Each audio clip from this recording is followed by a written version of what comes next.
Halo semua, pada saat ini kami akan membahas mengenai manajemen strategi.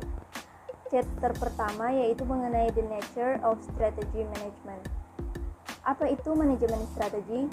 Manajemen strategi adalah seni dan ilmu memformulasi, mengimplementasikan, dan mengevaluasi keputusan lintas fungsional yang memungkinkan sebuah organisasi mencapai tujuannya. Selanjutnya yaitu mengenai tahapan dalam proses manajemen strategi yang terbagi dalam 3 tahapan. Yang pertama yaitu mengenai perumusan strategi, yang kedua mengenai strategi implementasi, dan yang terakhir yaitu evaluasi strategi.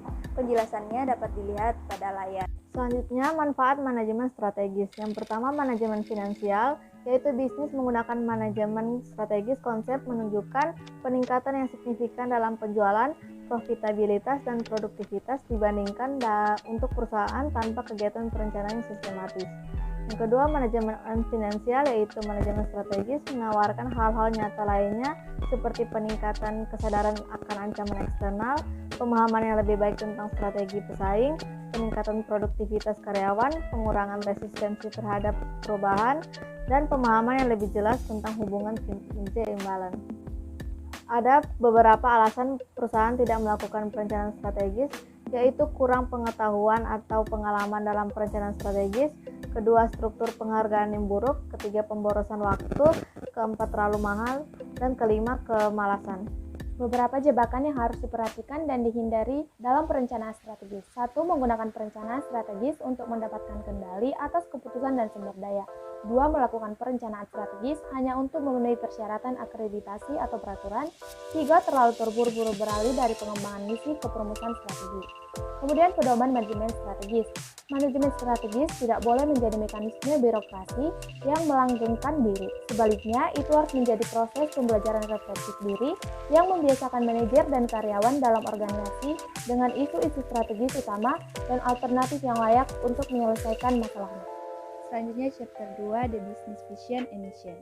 Visi manajemen merupakan suatu perspektif gambaran besar yang diinginkan tentang siapa kita ini sebenarnya, apa yang kita kerjakan, dan kemana kita akan pergi. Sedangkan misi berfungsi sebagai peta dalam perjalanan organisasi untuk mencapai cita-cita yang diharapkannya tercapai pada masa yang akan datang. Proses pengembangan pernyataan visi dan misi, pendekatan yang digunakan secara luas untuk mengembangkan pernyataan visi dan misi adalah yang pertama, dipilih beberapa artikel tentang pernyataan ini dan minta semua manajer untuk membacanya sebagai latar belakang informasi. Kemudian, minta manajer sendiri untuk menyiapkan pernyataan visi dan misi organisasi. Pentingnya visi dan misi. Menurut Ruben Mark, mantan CEO Colgate, menyatakan bahwa misi semakin jelas harus semakin masuk akal secara internasional. Kemudian beberapa manfaat memiliki visi dan misi yang jelas. Yang pertama yaitu mencapai kejelasan tujuan di antara semua manajer dan karyawan. Yang kedua, memberikan dasar untuk semua kegiatan perencanaan strategis lainnya.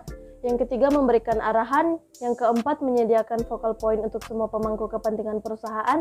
Yang kelima, menyelesaikan pandangan yang berbeda di antara para manajer dan sebagainya. Karakteristik pernyataan misi. Yang pertama, cakupannya luas, tidak termasuk uang, angka, presentase, rasio, atau tujuan, kurang dari 250 kata, menginspirasi, mengidentifikasi kegunaan produk perusahaan, mengungkapkan bahwa perusahaan bertanggung jawab secara sosial, mengungkapkan bahwa perusahaan bertanggung jawab terhadap lingkungan, serta ke-9 komponen pelanggan, produk atau jasa, pasar, teknologi, kepedulian terhadap kelangsungan hidup, filosofi konsep diri, kepedulian terhadap citra publik, kepedulian terhadap karyawan, rekonsiliasi, dan yang terakhir, bertahan. Sekian pembahasan mengenai manajemen strategi. Jika ada yang ingin ditanyakan, silakan komen di bawah. Sekian dan terima kasih. Jangan lupa like, comment, share, dan subscribe. Bye-bye!